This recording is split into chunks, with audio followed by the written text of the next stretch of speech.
ভাইয়া, এখানে দেহ বিক্রির হোটেলটা কোথায় একটু বলে দিবেন? কথাটা শুনে বেশ অবাক হয়ে মেয়েটির দিকে তাকালো সোহান। মেয়েটির শরীরে রয়েছে সুন্নতি ভোটকা, আর মুখে হিজাব পরাতে চেহারাটা নূরের ন্যায় চমকাচ্ছে। এমন একটা মেয়ের মুখে হঠাৎ দেহ ব্যবসার কথা শুনে সোহানের একদম বিশ্বাস হচ্ছিল না। খেয়াল করলো মেয়েটির চোখেই জল। তার মানে মেয়েটি একটু আগে অনেক কান্নাকাটি করেছে। এত সুন্দর একটা মেয়ের চোখে মুখে ভয়ের চিহ্নটা সোহানের মনটাকে মোমের মতো গলিয়ে ফেলল। সোহান জানতো মেয়েটিকে এখন শান্ত করতে হবে, তারপর তাকে সব কিছু বোঝাতে হবে। আপনি সঠিক জায়গাতে এসেছেন, তবে সেখানে যেতে হলে আপনাকে কিছু শর্ত মানতে হবে। হ্যাঁ ভাইয়া, আমি সত্য মানতে রাজি আছি। বলুন কি করতে হবে আমাকে? তোমার নাম কি? ভাইয়া, আমার নাম চারু। শুনো চারু, এখানে হঠাৎ করে গেলে তোমার মৃত্যুর আশঙ্কা রয়েছে। জানোই তো, এখানে যারা আসে তারা একটু বেশি শক্তিশালী, তাই তোমাকে ট্রেনিং প্রাপ্ত হতে হবে। কথাটা শোনার পর চারু নামক মেয়েটা তার পাশে বসেই কাঁদতে শুরু করলো। সোহান বুঝতে পেরেছে মেয়েটির শরীর একদম পবিত্র, একে শুধু একটু যাচাই করে নিতে হবে। কিন্তু একে দেখে মনে হচ্ছে কথার দ্বারা বোঝানো সম্ভব না, তাই বুদ্ধি দিয়ে বোঝাতে হবে। চারুর পাশে গিয়ে সোহান চারুকে বলল, যারা নতুন কাজ করতে চায় তারাও সেখানে যেতে পারে, শুধু তাকে একটা আবেদনপত্র জমা দিতে হয়। কথাটা শুনে মুখ তুলে চারু সোহানের চোখের দিকে তাকালো। ভাইয়া, সেই আবেদনপত্র কোথায় পাওয়া যাবে? আমিও তোমাকে সেই পত্র দিতে পারবো, কারণ সেখানে আমার নিয়মিত যাওয়া আসা আছে। ভাইয়া, সেই আবেদনপত্র আমাকে এনে দিতে পারবেন? তাহলে আপনি যা চান আমি তাই আপনাকে দিব। হ্যাঁ, তবে প্রথমত আমার সাথে তোমাকে কয়েকদিন থাকতে হবে, কারণ সেই ট্রেনিং আমি নিজেই দেই। কথাটা শুনে চারু বেশ ঘাবড়ে গেল। এই ছেলে ট্রেনিং দেই তাহলে? ইনি তো বেশ খারাপ বজ্জাত ছেলে। কিন্তু তার যেভাবে হোক না কেন তাকে পতিতালয়ে যেতেই হবে। সমস্যা নেই, আমি আপনার সাথে রাত কাটাতে রাজি আছি। শুধু আপনি আমার আবেদনপত্রটা এনে দিন। ওই যে পাশে একটা হোটেল দেখা যাচ্ছে, সেখানে গিয়ে আমার কথা বলুন, তাহলে আপনাকে ওরা নিয়ে যাবে। ভাইয়া, আপনাকে অনেক ধন্যবাদ। তবে আপনার নামটা তো বলেননি এখনো। আমার নাম সোহান, আর আমি আপনার পতিতালয়ে পাঠানোর দায়িত্বে আছি। কথাটা শেষ করে চারুকে হোটেলে পাঠিয়ে দিল সোহান। পাশের দোকান থেকে একটা বিয়ার নিয়ে বসে হাসতে লাগলো।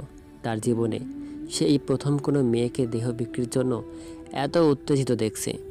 চারুকে দেখে সে বুঝতে পেরেছে চারু এসব নিজ থেকে করছে না, নিশ্চয়ই এর পিছনে কোনো কারণ রয়েছে। এত সুন্দর একটা মেয়ে স্বেচ্ছায় তার দেহ বিক্রি করছে, অথচ সে নিজেই জানে না। পতিতালয় থেকে মেয়েরা সবসময় পালানোর চেষ্টা করে। চারুকে প্রথম দেখাতেই তার ভালো লেগেছে।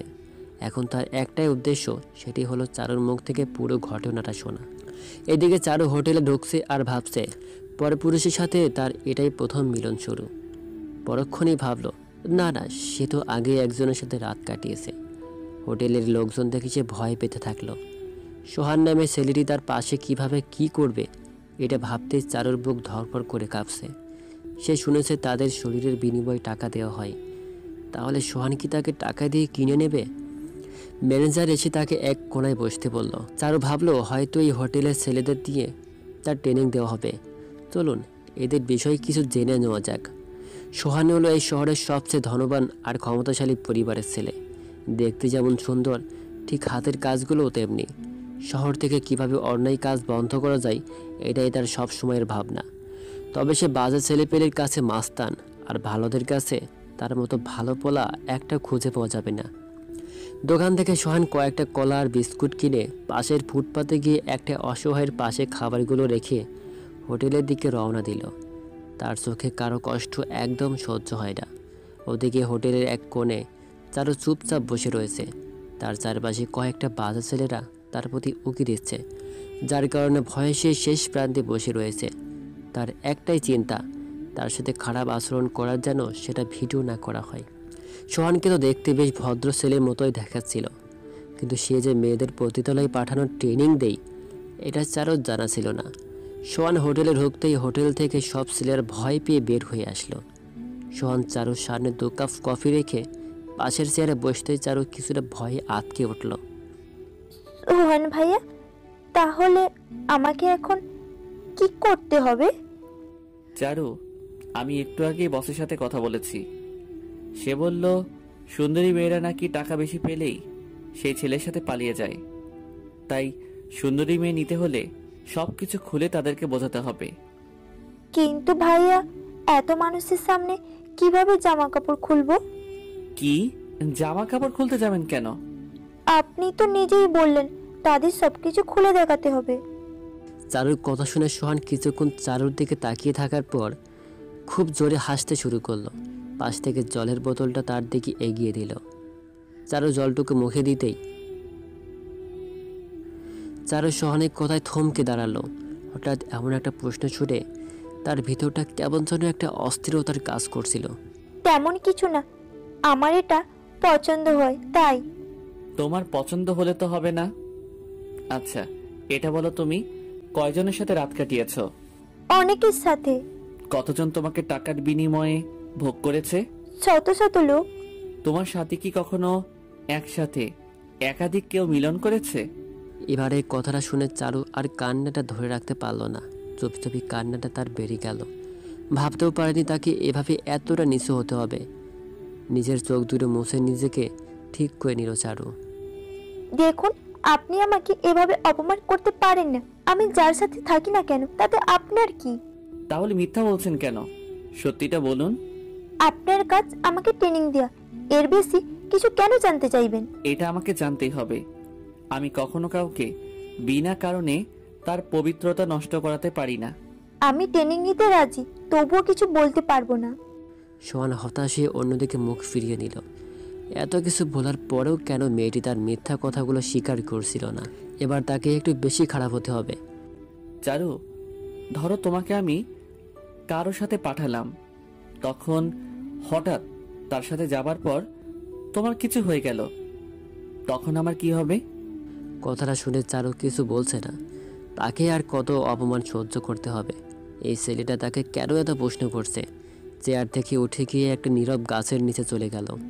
চোখটা বন্ধ করে গাছের সাথে হেলান দিয়ে বসে রইল। সোহান চারুর পাশে গিয়ে তার মায়াবী মুখটা দেখতে লাগলো। মেয়েরা কেন এত মায়াবী? চুপ করে সে ওর পাশে গিয়ে বসলো। আপনি জানতে চান না আমি কেন এমন? তাহলে শুনুন ঘটনাটা। আমি চারু, এবার অনার্সে পড়াশোনা করছি। পিতাবিহীন একটা ছোট্ট পরিবারে আমার জন্ম। মাই হলো আমার সব। টিউশনির টাকা দিয়ে আমাদের কষ্টের সংসারটা খুব সুন্দরভাবেই কেটে যেত। কিন্তু কথাই আছে না, গরিবের ঘরে নুন আনতে পান্তা ফুরায়। ঠিক তেমনই একটা অসহ্য রোগ আমাকে বাঁচিয়ে রাখতে চায় না। আমার মাথায় প্রচণ্ড ব্যথা করে, যেটা কখনো সারাতে পারিনি। টাকা পয়সা নেই বলে কোনোদিন হাসপাতালে যেতে পারিনি। কোনো রকম বাঁচার জন্য বাড়ির পাশের একটা দোকান থেকে 2 টাকার ব্যথার বড়ি কিনে খেতাম। কিন্তু সেই দোকানদার খুব খারাপ ছিল, সবসময় আমাকে খারাপ নজরে দেখতো। হঠাৎ কথাগুলো বলতেই থেমে গেল সে। সোহান চারুর থেমে যাওয়াতে খেয়াল করলো মেয়েটি তার বুক ভিজিয়ে দিয়েছে। হাত দুটো সে নিজেই ধরে রেখেছে। তার মনে হচ্ছিল মেয়েটি যেন তার কাছে অভিমান করছিল। রুমাল বের করে চারুর চোখ দুটো মুছে দিয়ে আবারও তার বুকে রেখে দিল। তারপর কি হয়েছিল? হঠাৎ একদিন সন্ধ্যায় আমার মাথাটা প্রচণ্ড ব্যথায় কাতর হয়ে যায়। অনিচ্ছা সত্ত্বেও আমি ওই দোকানে চলে যাই। খুব ভয় করছিল, কিন্তু আমি তখন নিরুপায় ছিলাম। ধীরে ধীরে দোকানে গিয়ে দেখি দোকানটা একদম ফাঁকা।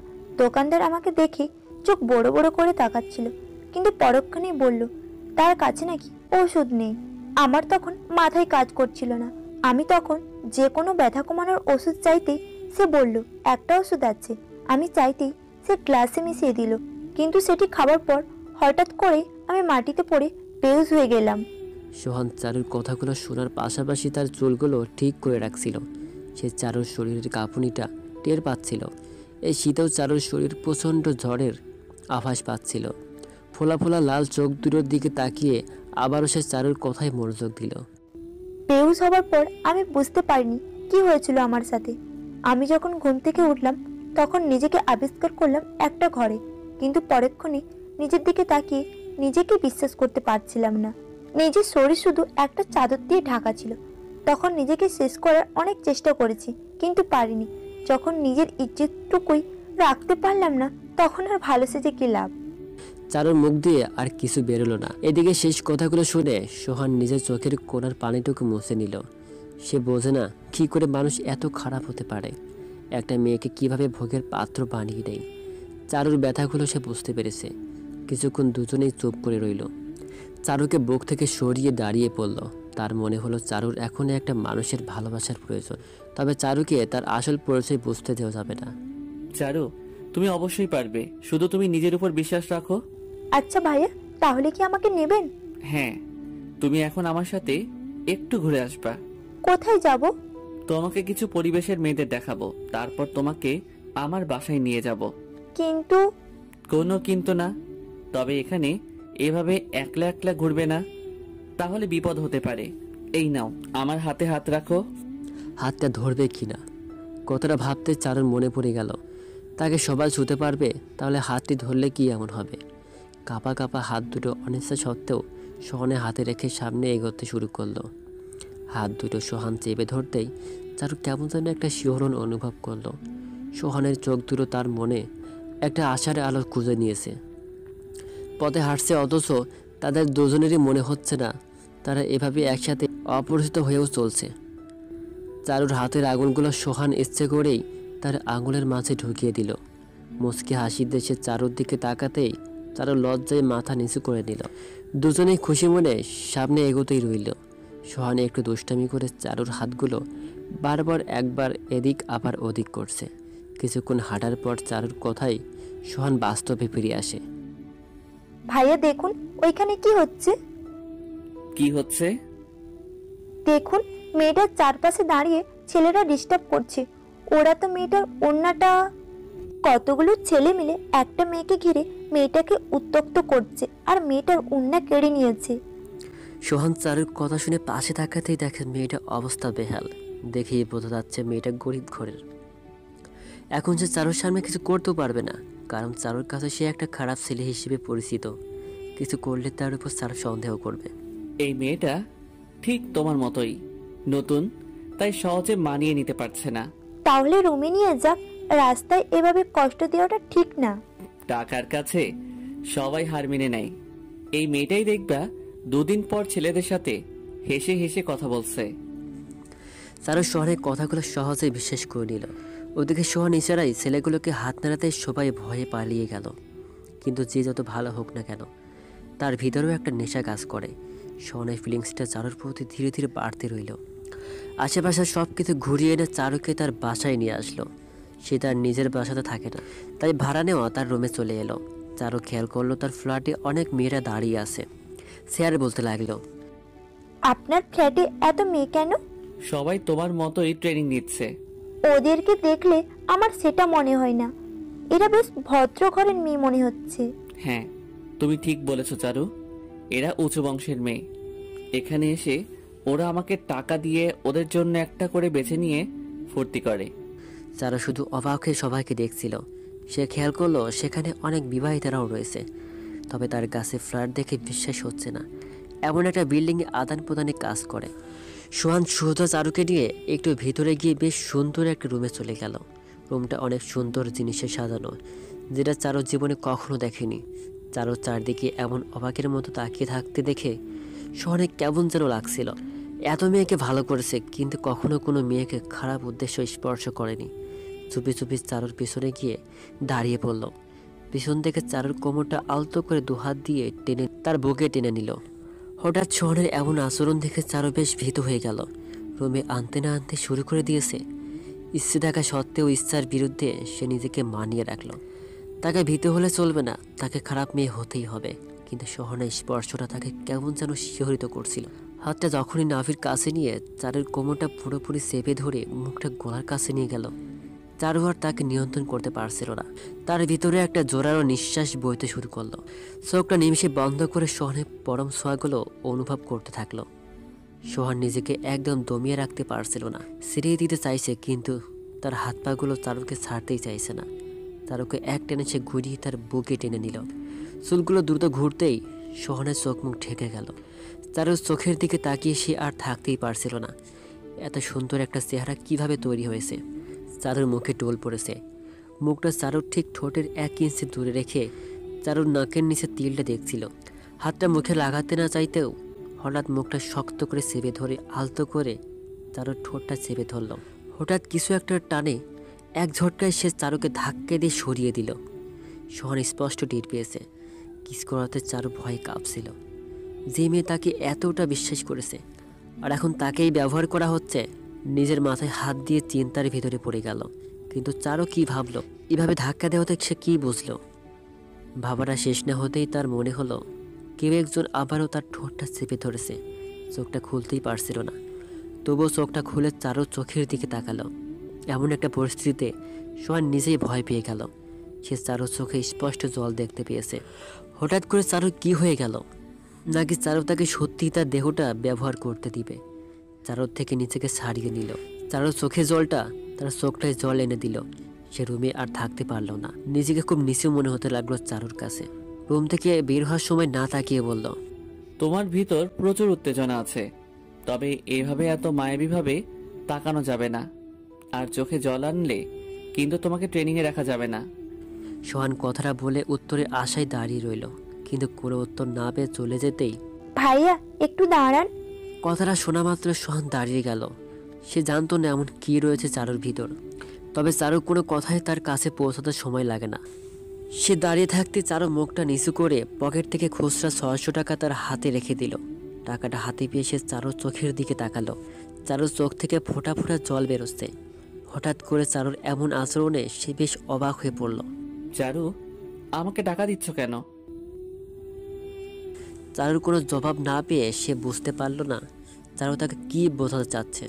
টাকাগুলো সে একটু ভালো করে চেয়ে দেখলো টাকাটা একটু ভিজে গিয়েছে, যেটা দেখে তার বুঝতে বাকি রইল না যে চারু এই টাকাটা অনেক আগেই হাতে রেখেছিল। কিন্তু টাকাগুলো কেন তাকে দেওয়া হলো? চারুর কাঁধে হাত রেখে জানার চেষ্টা করলেও চারু বলছিল না। রেগে গিয়ে সে চারুকে ধমক দিয়ে কয়েকটা ঝাঁকুরে দিতেই কান্না ভেজা কণ্ঠে তার গলা থেকে বেরিয়ে এলো, ভাইয়া আমি আজ দুদিন কিছুই খাইনি, মাথার ব্যথাটাও শুরু করেছে। আমার কাছে আপনাকে দেবার মতো কিছুই নেই। এই টাকাগুলো সেই দিন দুজনের থেকে টিউশন করে পেয়েছি। এর চেয়ে আর 1 টাকাও বেশি দেওয়ার ক্ষমতা নেই আমার। আপনি যদি চান তাহলে আপনাকে আমি সব দেব, শুধু আপনি আমাকে এখানে থাকতে দিন। এখন আর সোহান রুমে নেই, সে রাস্তায় চলে এসেছে। এই শীতেও তার গা গরমে ভিজে যাচ্ছে, তার হাত পাগুলো এখনও কাঁপছে। একটা মেয়ে কীভাবে এতটা কষ্ট ভোগ করতে পারে সে ভাবতেও পারেনি। 600 টাকা দিয়ে মেয়েটা কী করতো? চোখ থেকে জলটা মুছে নিল।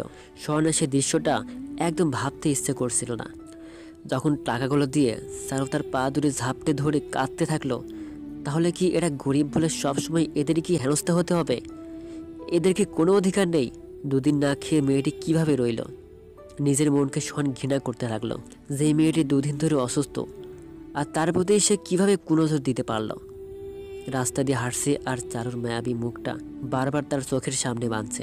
কিন্তু এভাবে তো চারুকে বোঝানো যাবে না, তাকে যেভাবে হোক সঠিক পথে ফিরিয়ে আনতেই হবে। তবে আগে সেই ভুয়া ডাক্তারকে দেখতে হবে। সে সব কিছুর মূলে রয়েছে। রাত 12টা। হঠাৎ করেই একটা আওয়াজ শুনতে পাওয়া গেল। আওয়াজটা শুনে মনে হলো কিছু একটা ভাঙার আওয়াজ। হঠাৎ একটা লোক দৌড়ে এসে পাশে থাকা ছেলেপেলেদের ভিতরে একজনের পায়ে পড়ে গেল। পায়ে পড়তেই ছেলেটা তার কপাল চেপে ধরে মারতে মারতে রুমের ভিতরে নিয়ে গেল। কিন্তু এদিকে রুমে সোহানকে পাওয়া যাচ্ছে না। তাহলে কি এতক্ষণ সব কিছু সেই ঘর আসছিল? আর এই ঘর দেখে তো সেই দোকানটাই মনে হলো। হ্যাঁ, এটাই সেই ঘর। আর এরা তারাই যাদের এখনও অনেক কথাবার্তা বাকি আছে। সোহান লোকটিকে মেরে মেরে রুমের এক কোণে ফেলে দিল। লোকটি চিৎকার করে চেঁচাতে লাগলো, বল চারুকে কেন তুই নষ্ট করছিস? শালা তোর বাসায় মা বোন নাই? শহরের কথা শুনে চাচার বয়সী লোকটা অদ্ভুতভাবে চেয়ে রইল। মুখে তার কোনো কথা নেই। এতক্ষণে লোকটি বুঝতে পারল তাকে কেন এত অত্যাচার করা হচ্ছিল। ইতিমধ্যে লোকটির একটা মেয়েকে তার সামনে আনা হলো। সোহান গিয়ে সেই মেয়ের ওড়নাটা সরিয়ে জামার এক অংশ ছিঁড়ে নিল, যেটা লোকটির বাবা হয়ে আর সহ্য করতে পারল না। চিৎকার করে কাঁদতে কাঁদতে বলল, বাবা তোমার পায়ে ধরি, তুমি আমার মেয়ের সাথে এমন করো না। আমি তোমাকে সব কিছু বলছি, শুধু আমার মেয়েটাকে ছেড়ে দাও। কথাগুলো শুনে মেয়েটি সেখান থেকে সরিয়ে নেওয়া হলো। সোহান লোকটির বুকের উপর পা রেখে বল কেন চারুর সাথে এমন করলি? বাবা এই জন্য আমাকে মাফ করে দাও। কিন্তু বিশ্বাস করো আমি মেয়েটার শরীরে কোনো পাপের চিহ্ন লাগাইনি। তাহলে আমি ঘুমের ওষুধ দিতেই মেয়েটা ঘুমিয়ে পড়ার পর আমি মেয়েটাকে বিছানায় রেখে দিই। নিজের মেয়েকে মিথ্যা বলে ওর শরীর থেকে বোরকাটা খুলে ঢেকে রাখতে বলি। আমার একটু কাজ ছিল তাই দোকানে ফিরতে দেরি হয়েছিল, আর যখন ফিরে আসি তখন থেকে মেয়েটা আর নেই। বিশ্বাস করুন, মেয়েটাকে আমি স্পর্শ করিনি। কথাগুলো শোনা মাত্র সোহান লোকটির বুক থেকে পাটা সরিয়ে নিয়ে পথের দিকে রওনা দিল। সে লোকটির কথা শুনে হাসবে না কাঁদবে সেটা একদম ভেবে পাচ্ছে না। খুশির আকারটা তার চোখে মুখে ভাসছে। বাসায় ফিরে এসেছে আর এখন সে চারুর রুমের সামনে দাঁড়িয়ে রয়েছে, হাতে খাবার প্যাকেট করা আর কাঁধে রয়েছে কিছু কাপড়। দরজার কড়া নাড়তেই চারু দরজা খুলে ফেলল। চারুকে জোরবশত সেগুলো দিয়ে সে রুমটা নিজে থেকে আটকে দিয়ে চলে এলো। মেয়েটাকে খুব তাড়াতাড়ি দুঃখ বেদনার জগৎ থেকে ফিরিয়ে আনতে হবে। হঠাৎ রাতটা কেটে চারিদিকে আজানের সুর শোনা যাচ্ছে, আর এদিকে তার রুমটা কে যেন খটখট করে ধাক্কা দিচ্ছে। চারু তাড়াতাড়ি উঠে গিয়ে রুমটা খুলতেই দেখে সোহান পাঞ্জাবি গায়ে তার সামনে দাঁড়িয়ে রয়েছে। ভাইয়া, আপনি এখানে? চারু, এভাবে এত অলস হলে চলবে না তো। এখন আবার কি করতে হবে? তাড়াতাড়ি অজু করে এসো, নামাজ পড়তে হবে। সোহানের কথা শুনে চারুর চোখ দুটো লম্বা হয়ে গেল। প্রতিটা হতে গেলে নামাজ পড়তে হয়? সে তো কখনো এরকম কোনো কথা শোনেনি। ভাইয়া, পতিতে হতে নামাজ পড়তে হবে কেন? চারু, তুমি কিন্তু আমাকে ধমক দিচ্ছ। যাও, গিয়ে অজু করে এসো।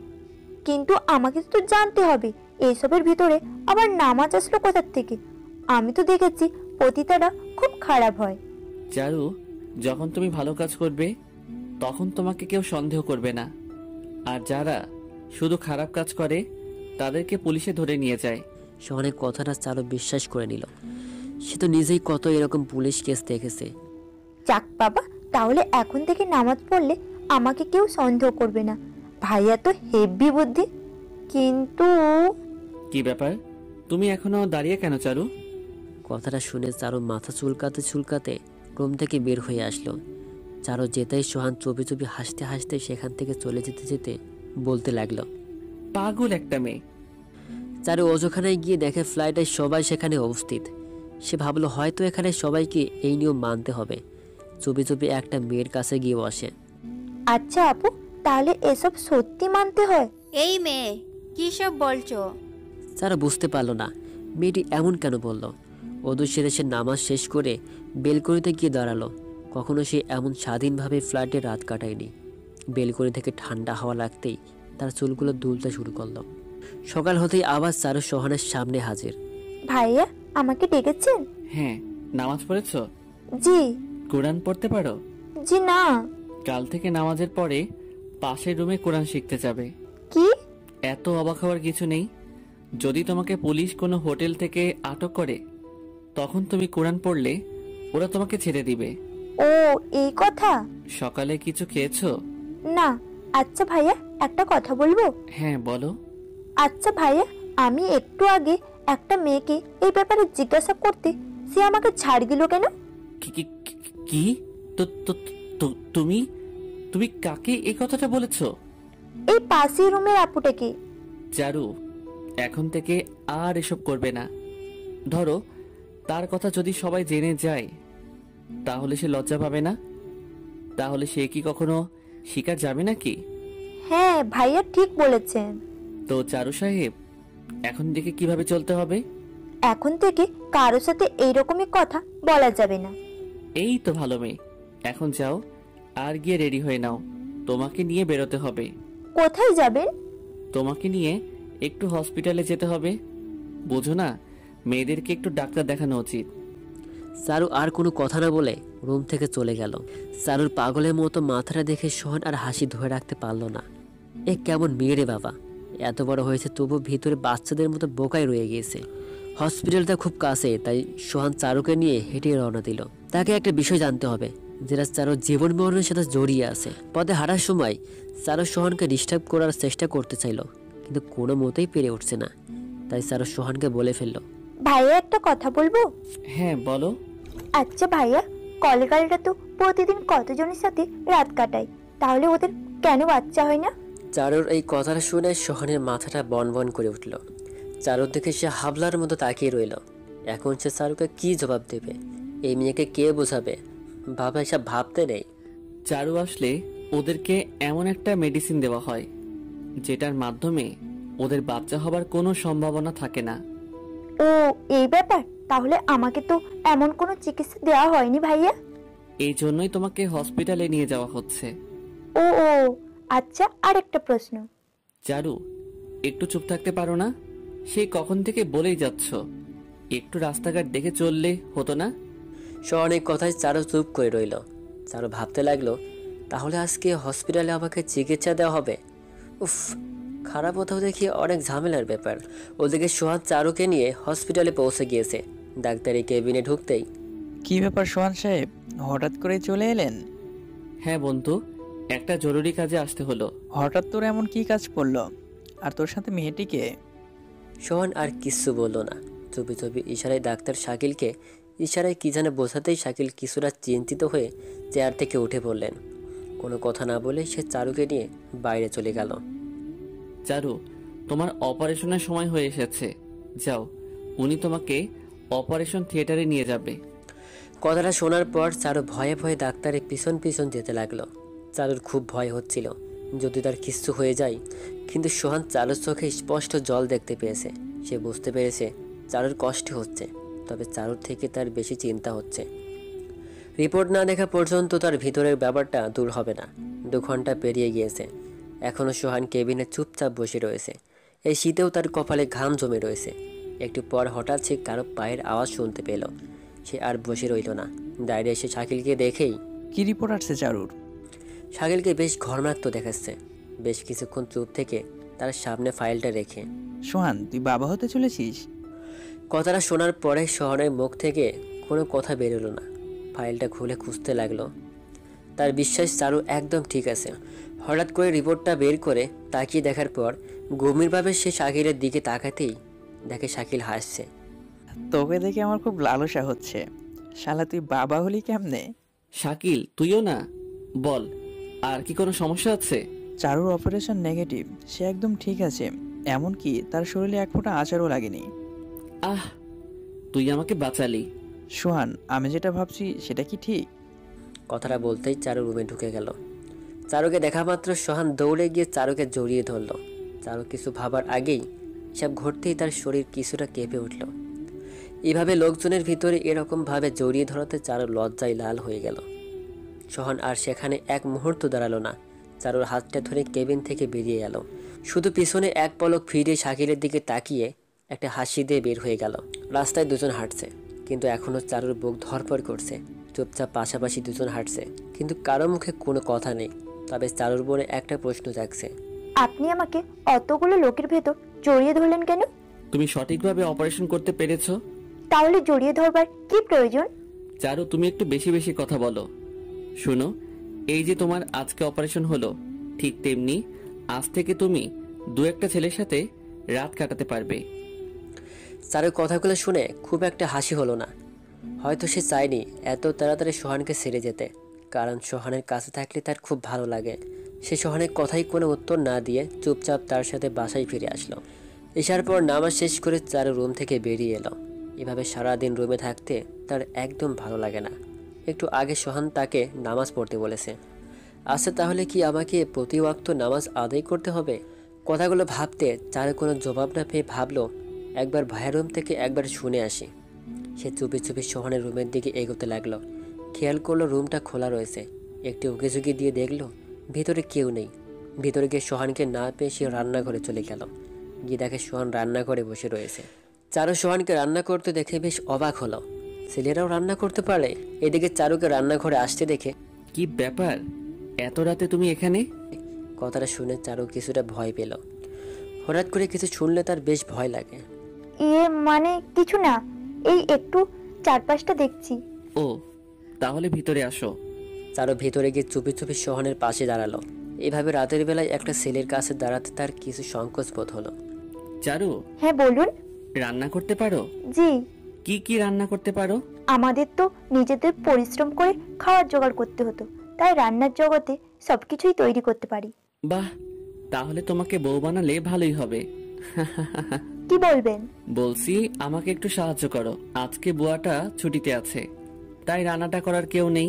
তবে যে আপনি রান্না করছেন। বাইরের খাবার আমার ততটা ভালো লাগে না, তাই সব সময় এই বিষয়টা মাথায় রেখে রাঁধুনি হয়ে গিয়েছি। হ্যাঁ, সব ঠিক আছে, তবে আপনি তরকারিতে কিন্তু ওইটা লবণের জায়গায় চিনি ঢেলেছেন। কথাটা শুনে সোহান কৌটার দিকে তাকিয়ে একটু মুখে দিতেই দেখে চারুর কথাটাই একদম সঠিক। কি করবে আর কি বা বলার আছে তার। মানে এই তোমাকে যাচাই করছিলাম যে তুমি বুঝতে পারো নাকি। হ্যাঁ হ্যাঁ, আমি আসার আগে থেকেই তো আপনার হাতে কৌটোটা দেখেছি। তাহলে আপনি স্বপ্নের ভেতরে আমাকে যাচাই করছেন বুঝি? কি করবে আর কি বা বলার আছে তার। ধরা খেয়ে আর কিছু বলতে পারলো না সোহান। চুপি চুপি সেখান থেকে সরে পড়ল। কিন্তু রান্নার জিনিসের ড্রয়ারের সামনে বোতলের গায়ে তো লবণ লেখা ছিল। তার মানে রাঁধুনি তার থেকে কি একটা লুকিয়ে রাখে। কিন্তু চারুর কাছে তো লজ্জাটা শেষ করেই ফেলেছে। চারুর দিকে তাকাতে খেয়াল করলো চারু এখনো মিটি মিটি করে হাসছে। কি আর করবে, সারার চিনি তুই আমারে করিয়া দিলি নুন, মনে মনে বলতে লাগলো। কথাগুলো বলতে বলতেই লজ্জায় রুম থেকে বেরিয়ে গেল সোহান। রাতের খাবার খেতে বসে সোহান আর কিছু বলতে পারল না। রান্নাটার কোনো তুলনাই হয় না। এমন একটা মেয়ে যদি তার সবসময় রাঁধুনি হয়ে থাকতো তাহলে কতই না ভালো হতো। খাবারগুলো খেয়ে দুজনেই ঘুমানোর জন্য নিজের রুমে চলে গেল। রাতটা এভাবেই দুজনেরই কেটে যেতে লাগলো। দেখতে দেখতে 3 দিন পার হয়ে গেল। রাত ঠিক 2টা বাজে। হঠাৎ চারু রুমের দরজায় কে যেন ঠক ঠক করতে লাগলো। এত রাতে কে তার দরজার সামনে এসে তাকে ডাকবে? চারুর মুহূর্তেই গলাটা শুকিয়ে গেল। সন্ধ্যায় সোহান বলেছিল তাকে নাকি সকালে কিছু কাজ করতে হবে। তাহলে কি রাত না হতেই কেউ চলে এসেছে? কথাগুলো ভাবছে আর চুপি চুপি দরজার দিকে এগোচ্ছে। খুলবে কি খুলবে না, এসব ভাবতে ভাবতেই দরজাটা খুলে ফেললো। ভাইয়া, আপনি এত রাতে? চারু তাড়াতাড়ি রেডি হয়ে নাও। এত রাতে আবার কি মহাকাজ পড়লো যে এই শীতে উঠতে হবে? কথাগুলো বলতে রুমের বাল্বটা জ্বালিয়ে দিল চারু। চুলগুলো এলোমেলো হয়ে তার কাঁধ থেকে নেমে পড়েছে। রাতের এমন দৃশ্য দেখে সোহান কি করবে বুঝতে পারছে না। ঠোঁটগুলো এত গোলাপি যে লিপস্টিকের তার কোনো প্রয়োজনে পড়ে না। শরীরে একটা রেশমি কালারের পোশাক, সব মিলে তার কেমন যেন একটা অনুভূতি তৈরি হলো। হঠাৎ চারুর ডাকে সে বাস্তবে ফিরে এলো। এই যে ভাইয়া, এমন ভাবে চুপ হয়ে যাচ্ছেন কেন? তাড়াতাড়ি সবকিছু খুলে ফেলো। কি? সরি, বলছি যে তাড়াতাড়ি পোশাক পাল্টে নাও। ভাইয়া, আপনি মাঝে মাঝে এমন ভাবে কথাগুলো বলেন মনে হয় আপনি যেন আগের থেকে সেগুলো মুখস্থ করে আসেন। কিন্তু কিন্তু কি? এই ঠান্ডায় এমন কি কাজ পড়লো? যাও তাড়াতাড়ি অজু করে আসো। ভাইয়া, বুঝি না, নষ্ট হতে এসবের কি দরকার? বেশি কথা নয়, তোমাকে রাত জাগতে শিখতে হবে, তাই তোমার জন্য এটি খুব দরকার। ঠিক আছে, কিন্তু আমাকে তো খারাপ কিছু ট্রেনিং দেওয়া হচ্ছে না। পতিতালয়ে বেশিরভাগ দাড়িওয়ালাই যায়।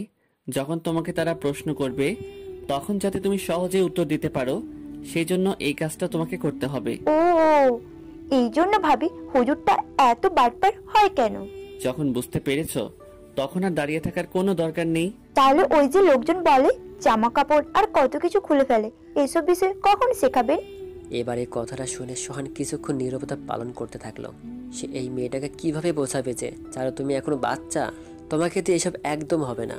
চারু যদি তোমাকে ক্লাস 5-এ পড়ার সময় 10ম শ্রেণীর প্রশ্ন দেওয়া হয় তাহলে তুমি কি করবে? আমি তো তখন সেটা পারবো না, কারণ আমার পড়াশোনা তখন অনেক বাকি। ঠিক তেমনি তোমাকে যদি একবারে শেষ প্রান্তের ট্রেনিং দেওয়া হয় তাহলে তুমি সেটা নিতে পারবে না। কথাটা শোনায় চারু ভীষণ লজ্জা পেল। সে নিজের মাথায় আঘাত করে নিজেকে বলতে লাগলো, চারু তুই একটা গাধা, তুই কেন নিজেই নিজেকে ছোট করছিস? সোহান কথাগুলো বলেই চলে যাবার জন্য অগ্রসর হতেই, ভাইয়া, নামাজটা না হয় পড়ে নিব, তবে কালকের কাজটা যদি আজকেই একটু দেখিয়ে দিতেন। কি মেয়ে এটা, এত উতলা কেন হয় মেয়েটা? সোহান ইচ্ছা করেই আবারও চারুর কাছে ফিরে গিয়ে, ঠিক আছে, তবে চুপচাপ দাঁড়িয়ে থাকবে আর কোনো কথা বলবে না, কেমন? আচ্ছা ঠিক আছে। সোহান এবার চারুর কিছুটা কাছে চলে আসলো। এত রাতে চারু এমন পরিস্থিতিতে কিছুটা ভড়কে গেল। চারু সরে যাবার আগেই নিমিষেই চারুর গোলাপি ঠোঁট দুটো আলতো করে চেপে ধরল। চারুর সাথে সাথে সোহানের থেকে নিজেকে ছাড়িয়ে নিতেই সোহান চারুকে পিছন থেকে আবারও আটকে ধরল। চিচি ভাইয়া, এটা কি করছেন? প্লিজ আমাকে কিছু করবেন না। একদম চুপ করে থাকবে। আমি যেটা করব সেটা একদম মনোযোগ দিয়ে শিখবে। চারু হঠাৎ করে জোরাজুরি বন্ধ করে ফেলল। পিছন ফিরে সে সোহানের চোখে চোখ রাখলো। দুজনের মাঝেই কেমন যেন একটা ভালোবাসার কাজ করছিল। চারু সোহানের ভিতর অতলি হারিয়ে যেতে থাকলো। তার চোখে মুখে লজ্জার স্পষ্ট ছাপ ফুটে উঠেছে। বুকের ভিতরটা কেমন যেন ধরপড় করছে। সোহান তার কাছে যেতেই এই শীতে তার কেমন যেন একটা শিহরণ রাখলো। সোহান যখন তার কাঁধে হাত দুটো রাখলো তখন সে বুঝতে পারছিল কেন সোহান তাকে সব কিছু ধীরে ধীরে শেখাচ্ছিল। চোখটা তার হঠাৎ করেই বন্ধ হয়ে আসতে লাগলো। কিছুক্ষণ পর সে সোহানের নিঃশ্বাসটা তার নাকের কাছে অনুভব করলো। আলতো করে তার ঠোঁট দুটো সোহান চেপে ধরতেই তার ভিতরে একটা জোরালো নিঃশ্বাস বয়ে গেল। তার মনে হলো সে এর আগে কখনো এমন অনুভূতি টের পায়নি। ঠান্ডা ঠোঁটের স্পর্শটা তার কথাগুলো বন্ধ করে দিয়েছে। সে বুঝতে পেরেছে এটা কোনো শেখানোর ট্রেনিং না, এটা তার ভালোবাসার একটা অংশ। কিছুক্ষণ পর চারুকে সোহান নিজের থেকে ছাড়িয়ে নিল। চারুর ঠোঁটগুলো থরথর করে কাঁপছিল। সে বুঝতে পেরেছে জীবনে প্রথম কোনো স্পর্শ কতটা ভুলিয়ে দিতে পারে সবাইকে। চোখ দুটো বন্ধ করে চুপ করে দাঁড়িয়ে রইল। হঠাৎ তার কানের পাশে কে যেন বলল, চারু, এটা কোনো ট্রেনিং ছিল না, এটা ছিল আমাদের ভালোবাসার একটা মুহূর্ত। কথাগুলো শোনা মাত্র চারুর ঠোঁটগুলোতে হাসি রেখা ফুটে উঠল। কিন্তু কথাগুলো একটু ভালোভাবে বোঝার পর চারুর চোখটা বড় বড় করে তার দিকে তাকিয়ে সোহানকে খুঁজতে লাগলো। কি তার সাথে চালাকি? ট্রেনিংয়ের নাম করে তাকে ব্যবহার করা? কিন্তু চারু চারপাশে কাউকে দেখতে পেল না। মনে মনে বলতে লাগলো, কিপটে বদমাস ছিল কোথাকার। যখন এত ভালোবাসার শখ তখন আমাকে বললেই পারতি। পরক্ষণে সে আবারও হেসে উঠল। যেভাবে হোক না কেন প্রকাশ্যে ভালোবাসার চেয়ে চুপি চুপি প্রেম বিনিময়টাই ভালো। আর যাই হোক, ছেলেটা খারাপ হলেও বেশ রোমান্টিক। হয়তো এজন্য ছেলেটা এত ফেমাস। তবে একটু পাগল টাইপের। তবে সেটা কোনো সমস্যা না। পাগল ছেলেরা একটু বেশি রোমান্টিক হয়। তারা শুধু ভালোবাসাটা পাগলামির মাঝে নিজের করে নেই। হাসতে হাসতে সে অজুখানে বসে পড়ল। আর যাই হোক না কেন সে এতটুকু বুঝতে পেরেছে যে সোহান তাকে অনেকটাই ভালোবেসে ফেলেছে। আর সে নিজেই তো সেই ছেলেটাকেই ভালোবাসে। অজুখানা থেকে এসে ফ্লোরে জায়নামাজ পেরে নিল।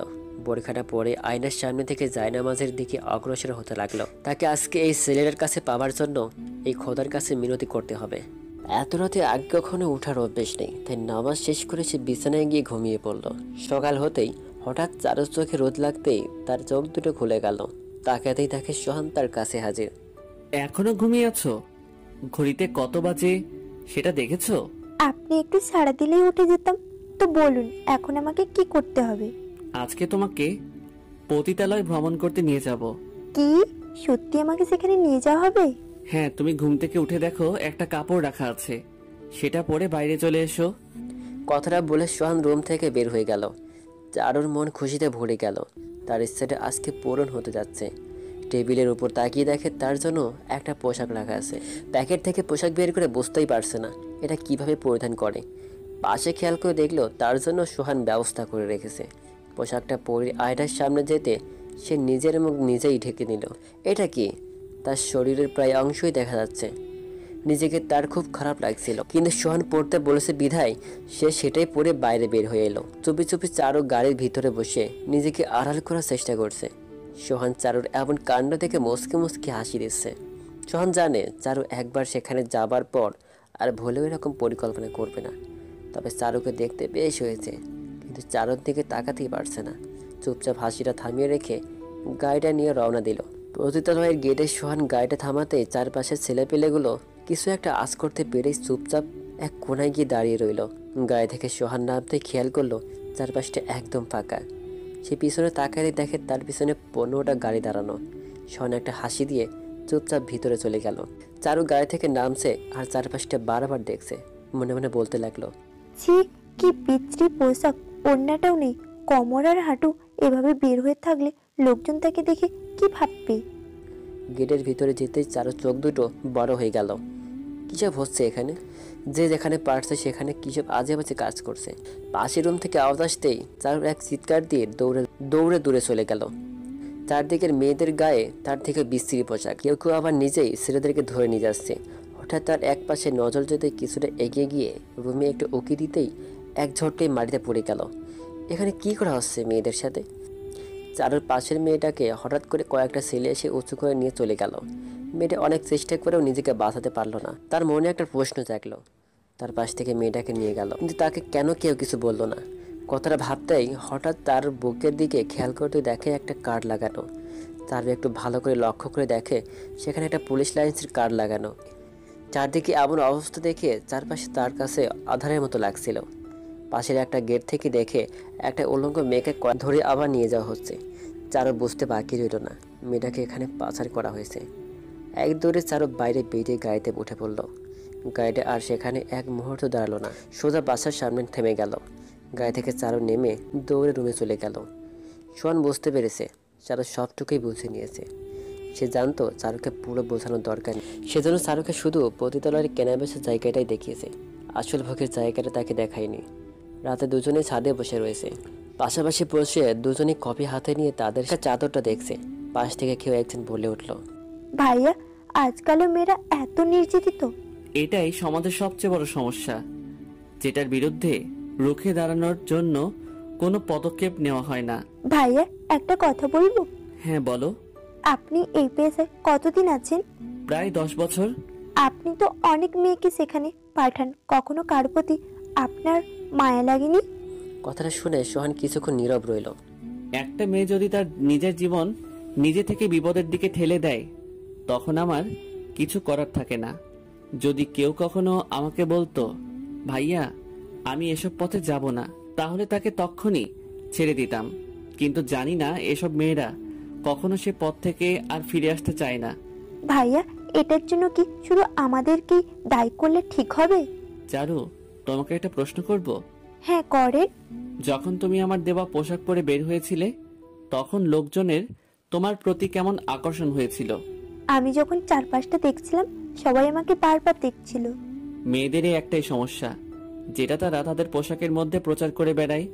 অনেকে বলে তাহলে শিশুরা কেন নির্যাতিত হয়? সবাই তাদের নিয়তির শিকার। তো আজকের কাহিনীর পর তোমার ডিসিশন কি হলো?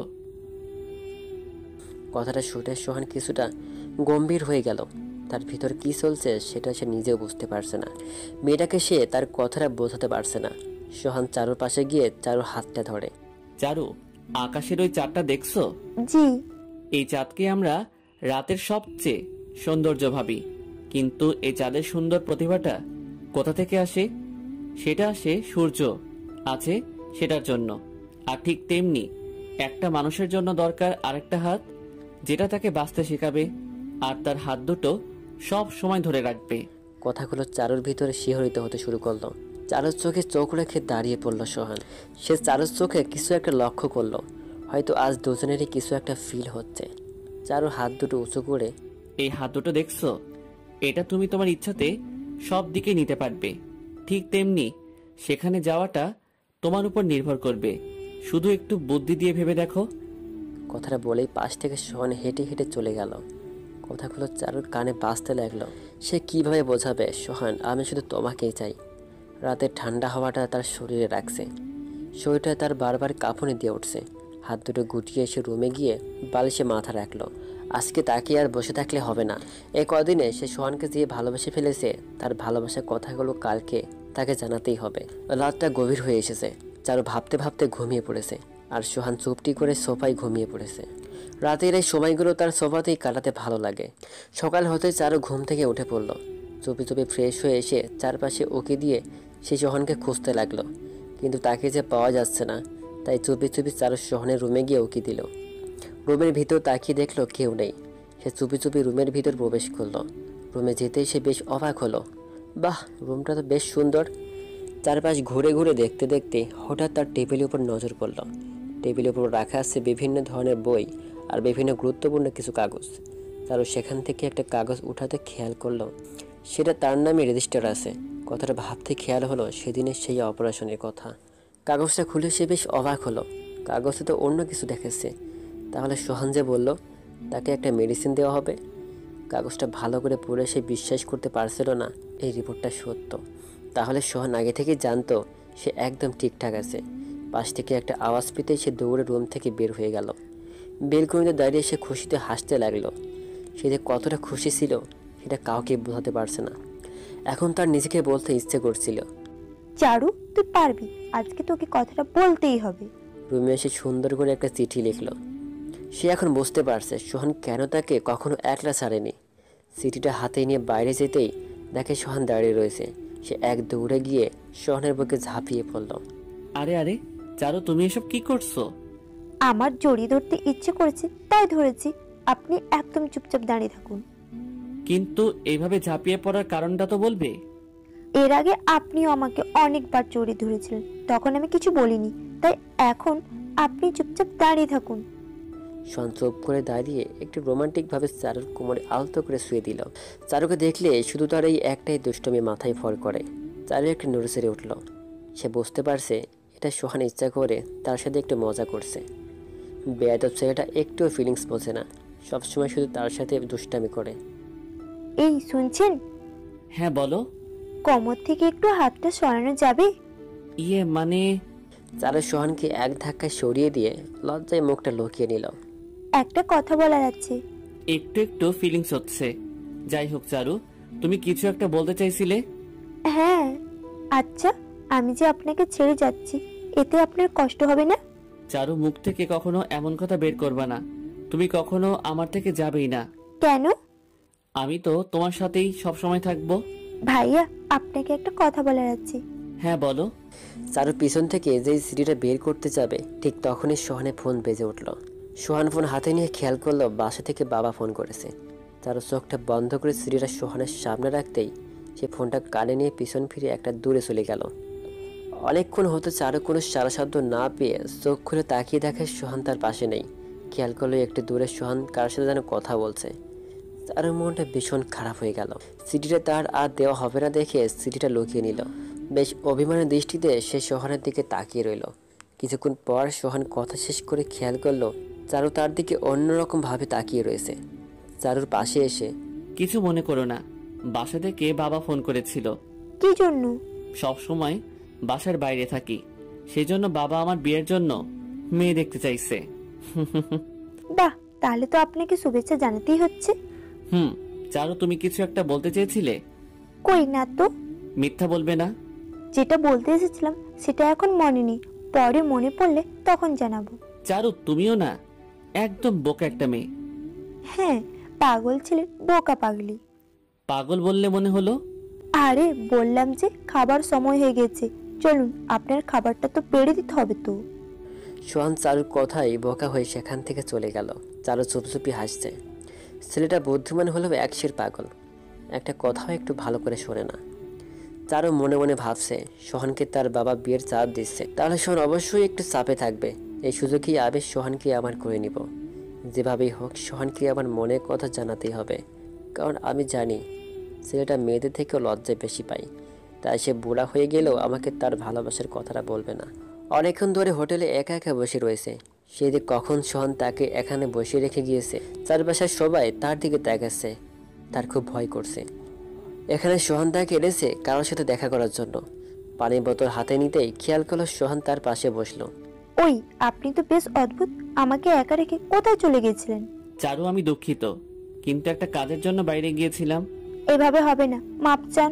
ঠিক আ আ আ সোহানের কথা থেমে যেতেই চারু অবাক হয়ে সোহানের চোখের দৃষ্টিটা লক্ষ্য করলো। বাইরের দিকে তাকাতে খেয়াল করলো একটা ছোট্ট 4 বছরের বাচ্চা তাদের দিকে এগিয়ে আসছে। বাচ্চাটা এগিয়ে আসতেই সোহান দৌড়ে গিয়ে বাচ্চাটাকে কোলে তুলে নিল। সোহানের কোলে বাচ্চা দেখে চারু অবাক হয়ে গেল। সোহান চারুর পাশে এসে বাচ্চাটাকে কোলে নিয়ে বসলো। সোহানের মুখে ফুটে উঠেছে ভালোবাসার হাসি, যেটা চারুকে চিন্তার অঘরে ফেলে দিল। হঠাৎ পাশ থেকে, শুনছো? কথাটা শুনে চারু মুখ তুলে তাকাতেই দেখে একটা যুবতী মেয়ে। তবে মেয়েটিকে দেখেই বোঝা যাচ্ছে মেয়েটি বিবাহিত।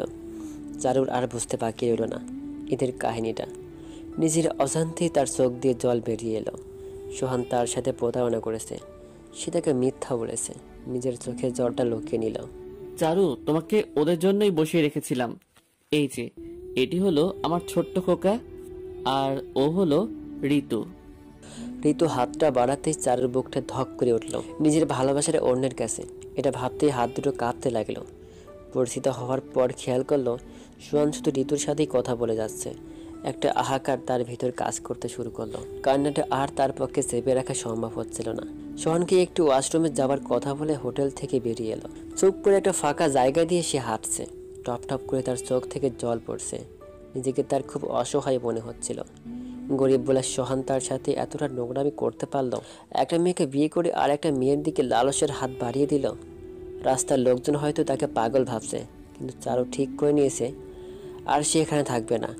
একটা প্রতারকের সাথে সে কিছুতেই থাকতে পারবে না।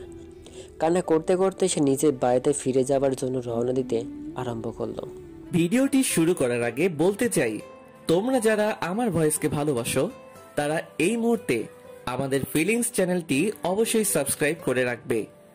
তো চলুন শুনে নেওয়া যাক আজকের নতুন ভিডিও। আর হ্যাঁ, 1 সেকেন্ড, ভিডিওটি সম্পূর্ণ শুনবেন। এদিকে সোহান চারুর জন্য অপেক্ষা করে না পেয়ে বেশ চিন্তায় পড়ে গেল।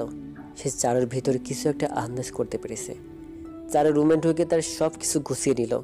নিজের গা থেকে সোহানের দেওয়া শাড়িটা খুলে ফেললো। একটা প্রতারকের শাড়ি তার শরীরটাকে নোংরা করে দিবে। নিজের সব কিছু চারু ব্যাগে ভরে টেবিলের উপর রেখে দিল। চোখটা মুছে সোহানের রুমে ঢুকে গেল। তার সেই চিঠিটা টুকরো টুকরো করে ছিঁড়ে সোহানের ডায়েরির উপর রেখে দিল। ড্রয়ার থেকে তার অপারেশনের রিপোর্টটা বের করে নিল। রিপোর্টটা বুকে জড়িয়ে ধরল। সোহানকে সে একটা ধন্যবাদ জানালো। প্রতারণা করলেও তাকে সে সঠিক পথে ফেরাতে পেরেছে। নিজেকে পবিত্র রাখতে শিখিয়েছে। একটা মৃত্যুর হাত থেকে তাকে বাঁচিয়েছে। সে আর একটুও সোহানের রুমে দাঁড়ালো না। চুপটি করে নিজের রুম থেকে ব্যাগটা নিয়ে রুমটা আটকে দিল। কিছু দূর সামনে এগোতেই হঠাৎ তার পা দুটো থেমে গেল। খেয়াল করলো তার সামনে সোহান দাঁড়িয়ে রয়েছে, কিন্তু চারু সোহানের দিকে তাকালো না। সোহান ঘেমে গিয়েছে। সারা পথ হয়তো দৌড়ে এসেছে, সেজন্য এই ঠান্ডার ভিতরে তার কপালটা ঘেমে গিয়েছে। চারুকে দেখে দৌড়ে এসে চারু কাছে চলে গেল। চারুর দিকে তাকিয়ে দেখে চারু কান্না করছে। চারু কাঁধে সোহান হাত রেখে, আমাকে না জানিয়ে হঠাৎ হোটেল থেকে চলে এলে কেন? আর তুমি এভাবে কাঁদছো কেন? কি হলো? কিছু বলছো না যে? কেউ কি তোমাকে মেরেছে? চারুর কোনো আওয়াজ না পেয়ে সোহান চারুর মুখটা উঁচু করতেই সোহান নীরবে মুখে হাত দিয়ে দাঁড়িয়ে রইল। সে ভাবতে পারছে না চারু কেন তার গায়ে হাত তুলল। ওই মেয়েটাকে আনতে পারেনি, যান গিয়ে আপনার বউ আর বাচ্চাকে আদর করুন। আপনার লজ্জা করে না? একটা বাচ্চা থাকতে আপনি অন্য আর একটা মেয়ের সুযোগ নিতে চান? কথাগুলো বলে ধাক্কা দিয়ে সোহানকে সরিয়ে দিল। বাইরে যেতেই হঠাৎ পিছন থেকে সোহান চারুর হাতটা চেপে ধরল। সোহানের চোখ দুটো জলে টলমল করছে। চারু, তুমি আমার পুরো কথাটা আপনি যদি আর একটা কথা বলেন তাহলে আপনি আমার লাশ দেখবেন। হাতটা ছাড়ুন বলছি। কথাটা আর তার বলা হলো না। হাতটা হঠাৎ করে চারুর হাত থেকে পড়ে গেল। সোহান আর কিছু বলতে পারল না। না পারলো কাঁদতে আর না পারলো কিছু বলতে। একদিকে চারু কান্না করতে করতে চলে গেল, অন্যদিকে সোহান চুপচাপ রুমে চলে গেল। দুজনের ভেতরে রয়ে গেল তাদের লুকোনো কথাগুলো। হয়তো এরা আশা করেনি আর তাদের কোনোদিন দেখা হবে। সোহানকে আর সেদিনের পর কোথাও দেখা যায়নি। চারদিকে সব কিছু চুপচাপ ভাবে ঘটেই চলেছে। কেউ আর বাইরে কখনো একটা ছেলেকে দেখতেই পায় না। ধীরে ধীরে চারদিকে আবার সেই পুরনো খারাপ কাজগুলো শুরু হয়ে গিয়েছে। সবাই তখন শুধু একজনের পথের দিকে তাকিয়ে থাকে, কিন্তু তাকে যে আর দেখা যায় না। ছেলেটা কি তাহলে আগের মতো নেই, নাকি অনেক আগে সবার থেকে বিদায় নিয়ে কোনো এক একাকিত্বের দূরের দেশে পাড়ি জমিয়েছে? কুয়াশা বেশ ঘন হয়ে গিয়েছে। এই ঠান্ডাটা হয়তো গরিবের জন্য খুব বেদনাদায়ক। একটা মেয়ে কাঁপতে কাঁপতে বাজারের দিকে এগোচ্ছে। শরীরে রয়েছে হালকা একটা কাপড়। শরীর দেখে মনে হচ্ছে কয়েকদিন পেটে কিছু পড়েনি। চোখের নিচটা কালো রঙে ছেপে গিয়েছে। একা একা চুপে চুপে মেয়েটাকে ধীরে ধীরে বাজারের ভিতর ঢুকতে দেখা যাচ্ছে। বাজারের এক প্রান্তে চলে গেল মেয়েটা। মনে হচ্ছে মেয়েটার কাছে টাকা নেই, তাই নষ্ট সবজির দিকেই তার পা দুটোকে এগোতে দেখা যাচ্ছে। সবজির দোকানে গিয়ে কিছু সবজি নিয়ে আবারও হেঁটে চলল। মুখ দুটো শুকনো হয়ে গেছে, চোখ দুটো ফেটে একাকার। চোখে একটা চশমা দেখা যাচ্ছে। হঠাৎ হাঁটার পথে কে যেন মেয়েটির গায়ে একটা চাদর জড়িয়ে দিল। পাশ থেকে কে যেন বলে উঠল, এই তুমি চারু না? কথাটা শুনে মেয়েটি দাঁড়িয়ে পড়ল। পাশ থেকে চারু তাকাতেই খেয়াল করলো মেয়েটি আর কেউ না, মেয়েটি ঋতু। পাশেই রয়েছে ঋতুর ছেলে। চারু একটা মুচকি হাসি দিয়ে ঋতুর ছেলেকে কোলে তুলে নিল। ঋতু, তোমাদের ছেলেটা অনেক সুন্দর হয়েছে। তুমি হঠাৎ এই শীতের ভেতর এভাবে পাগলের মতো কোথায় যাচ্ছ? এই তো বাসার ওদিকে। সেদিন তোমাকে আর দেখতে না পেয়ে খুব খারাপ লেগেছিল। তুমি না অনেক ভাগ্যবান, সোহানের মতো একটা ছেলেকে পেয়ে। তো তুমি একা কেন? সোহান কোথায়? সোহান? ও তো তোমার সাথে থাকার কথা। চারু, তুমি এসব কি বলছো? সোহান কেন আমার সাথে থাকবে? তুমি সোহানের বিবাহিত বউ না? কি সব বাজে কথা বলছো? সোহান তো আমার খুব ভালো বন্ধু। ঋতুর কথা শুনে চারু অবাক হয়ে যায়। 1 বছর পরেও কথাটা শুনে চারু চমকে উঠল। তাহলে যে সেদিন ও তোমার বাচ্চাকে কোলে নিয়ে বাবা বলল? চারু, তুমিও না? সোহান কখনো আমাকে একটুও কষ্ট দেয়নি। সব সময় আমাকে এক চোখেই দেখেছে। ও সব সময় আমার বাচ্চাকে নিজের মনে করতো। কথাগুলো চারুর কাছে স্বপ্নের মতো মনে হলো। ভুল তো তার নিজেরই ছিল, কেন সে শেষবারে কথাটা শোনেনি? ঋতু, সোহান এখন কোথায় আছে সেটা বলতে পারবে? ওই যে সেদিনের পর থেকে আর সোহানকে দেখতে পাইনি। জানি না ও এখন কোথায় আছে। সেই দিন সোহান কিছু বলেছিল। জন্মদিনের গিফট হিসেবে ও তোমাকেই আমার কাছে নিয়ে এসেছিল। বেশি কিছু বলিনি, শুধু এটুকু বলেছিল যে তোমাকেই ও বিয়ে করতে চলেছে। কিন্তু ও তো একটা পতিতালয়ে ট্রেনার ছিল। কি? সোহানকে তুমি এমন অপবাদ দিতে পারো না। ধীরে ধীরে চারুকে ঋতু সব খুলে বলতে শুরু করলো। এখন আর চারু সেখানে দাঁড়িয়ে নেই, একটা বাড়ির পাশে বাগানের দিকে হাঁটতে শুরু করেছে। ঋতু তাকে এই ঠিকানাটাই দিয়েছে। ঠান্ডার ভিতরে এতটা রাস্তা হাঁটতে হাঁটতে সে ক্লান্ত হয়ে গিয়েছে। সে জানে না এখন সোহান তাকে মেনে নিবে কিনা, তবে তাকে যে ছেলেটার কাছে যেতেই হবে। তার না বলা কথাটা যে তাকে বলতেই হবে। বাগানে ঢুকতেই সে থমকে দাঁড়ালো। চারপাশে প্রচন্ড বাতাস বইছে, কিন্তু কাউকে দেখা যাচ্ছে না। চোখ থেকে জল মুছে নিয়ে ভেতরে চলে গেল। কিছু দূর যাবার পর খেয়াল করলো তার কিছু দূরেই অনেকগুলো বাচ্চা খেলাধুলা করছে। তার পাশেই রয়েছে একটা বসার জায়গা। চারপাশে কাউকে দেখা যাচ্ছে না, শুধু সেই বসার জায়গায় একজনকে চাদর মুড়ি দিয়ে বসে থাকতে দেখছে সে। লোকটির মুখ ভর্তি দাড়ি আর চুপচাপ বসে থাকাটা চারুর বুকে একটা আঘাত করে বসলো। চুপি চুপি সে গিয়ে লোকটির পাশে বসে পড়লো। খেয়াল করলো লোকটির পাশে একটা চিঠি পড়ে রয়েছে। আরে ছেলেটাকে বৃদ্ধ বলছে কেন? চারু লোকটির পাশে বসে চুপি চুপি কাঁদতে থাকলো। কান্না দেখে পাশ থেকে লোকটির চাদরটা সরিয়ে পকেট থেকে এক রুমাল বের করে চারুর সামনে ধরলো। চারু ছেলেটার দিকে এক পলকও ফেললো না। আড়ালে তাকিয়ে দেখে ছেলেটা একদম শুকিয়ে গিয়েছে। রুমালটা ছেলেটার হাত থেকে নিয়ে পাশে রেখে দিল। চারুর কান্নাটা ধীরে ধীরে বেড়েই চলেছে। চারিদিকের চুপচাপ পরিবেশে এমন কান্নাটা হয়তো পাশের লোকটি পছন্দ হচ্ছে না, কিন্তু লোকটির চোখেও জল দেখা যাচ্ছে। তাহলে পাশের ছেলেটা অন্য কারো কান্না সহ্য করতে পারে না? শীতের কনকনে বাতাসটা চারুর শরীর লাগছে, আর থরথর করে কাঁপছে তার শরীর। তার কান্নাটাও জমে আসছে। হঠাৎ পাশ থেকে ছেলেটা উঠে তার গায়ের চাদরটা খুলে চারুর শরীরে জড়িয়ে দিল। হয়তো ছেলেটার এমন করে উপকার করতে ভালো লাগে। পাশ থেকে সিঁড়িটা উঠিয়ে খুলে সেটা বুকে জড়িয়ে রাখলো। চোখটা বন্ধ করে রাখার চেষ্টা করছে, কিন্তু তার চোখটা থামছেই না। কেন সে কাঁদছে আর সেখানে তো কাউকে দেখা যাচ্ছে না? তাহলে সে কি সোহানের সাথে দেখা করবে না? কথাটা শেষ না হতেই পাশের ছেলেরা চুপচাপ এসে চারুর থেকে চাদরটা একটু সরিয়ে সেখানে জায়গা করে বসে পড়লো। কি ব্যাপার, এই ছেলেটা চারুর কাছে এইভাবে বসলো কেন? এ কি, চারুর ছেলেটার বুকে মাথা লোকালো কেন? আর চিঠিতে কি এমন লেখা ছিল যেটাতে এত কান্না করতে হবে? চুপচাপ চারদিকে শুনছান বাতাস বইছে। দুজনের মুখে কোনো কথা নেই। চারু চুপি চুপি কান্না করছে। চিঠিটা তো পড়ে গেল, তাহলে দেখে কি লেখা রয়েছে সেখানে। ও মা, এখানে তো লেখা রয়েছে, এই যে তুমি কি আমার বউ হবে? তারিখটা ঠিক 1 বছর আগের। চিঠিটা দেখে বুঝতে বাকি রইল না এটাই চারু সেই পাগল ছেলে।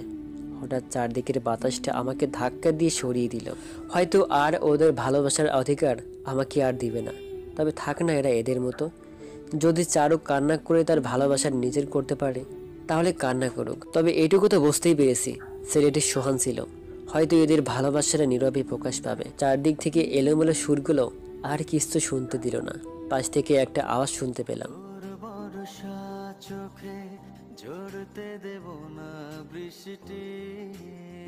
বাহ, আওয়াজটা তো বেশ দারুণ। এই যে দুজন পাগল আর পাগলি, তাহলে গানের সুরে সুরে তোমাদের থেকে বিদায় নিচ্ছি।